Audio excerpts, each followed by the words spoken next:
Jannatga kirish, nega gapni Rasul akram alayhissalatu vassalam jannatga kirish bilan boshlayaptilar? Jannatga kira olmaysizlar. Chunki sahobalar jannat uchun yashashgan. Ular oyat, hadislar asosida shunday tarbiya topishganki, ular faqat jannat uchun harakat qilishgan, do'zaxdan uzoq bo'lish uchun bor imkoniyatni ishga solishgan. Sizlar jannatga tarpinib turibsizlar. Chunki haqiqatini bilasizlar. Hayotning maqsadi o'zi shu. Nimaga bu dunyoni imtihon deymiz? Imtihon natijasi nima? Imtihon natijasi jannat. Nega shunday desa, chunki bu dunyo oxirat uchun imkoniyat bu. Faqat yashab qolish emas.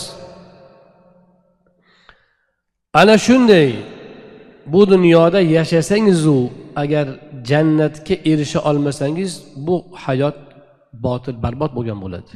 Chunki dunyo o'zi shu uchun berilgan.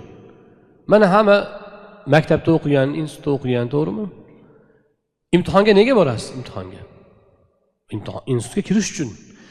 Agar institutga o'quv dargohiga kira olmasangiz, imtihondan yiqilsangiz, o'sha imtihon uchun ketgan kunlaringiz bekor ketgan bo'ladi. To'g'rimi?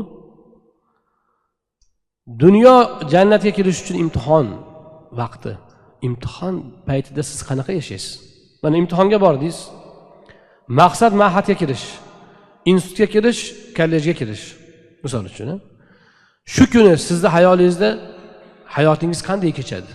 Siz mana shu kungi hayotingiz qanday kechadi? Mana abituriyentlardan so'rang, talabalar. Boshini kitobdan olmasdan kitob o'qiydi. Imtihonga savol-javobga tayyorlanadi, to'g'rimi? Shu paytda telefon qilsangiz telefoningizni olmaydi. Mana talabalarning hayoti shundoqki, imtihon, palonchi imtihonga tayyorlanyapti desa bo'ldi, birov uni bezovta ham qilishga uyatadi, o'zi ham boshqa narsaga qiyo boqmaydi. Nega? Imtihon. Imtihon payti. Agar biz bu dunyodagi hayotimiz imtihon ekanini, u jannatga tayyorgarlik ekanini yaxshi qilsak, his qilsak, bo'ldi, biz jannat uchun yashaymiz.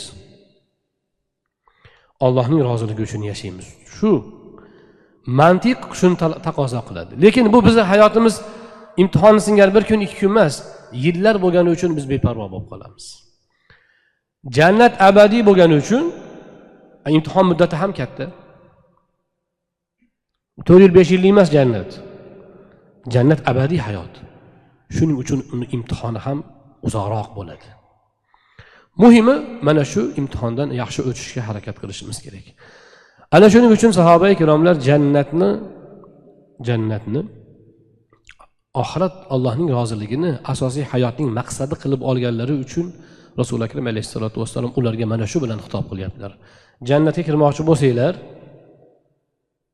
o'zaro mo'min bo'lmaguncha kira olmaysizlar va mo'min bo'lish uchun o'zaro muhabbatda bo'lishingiz lozim.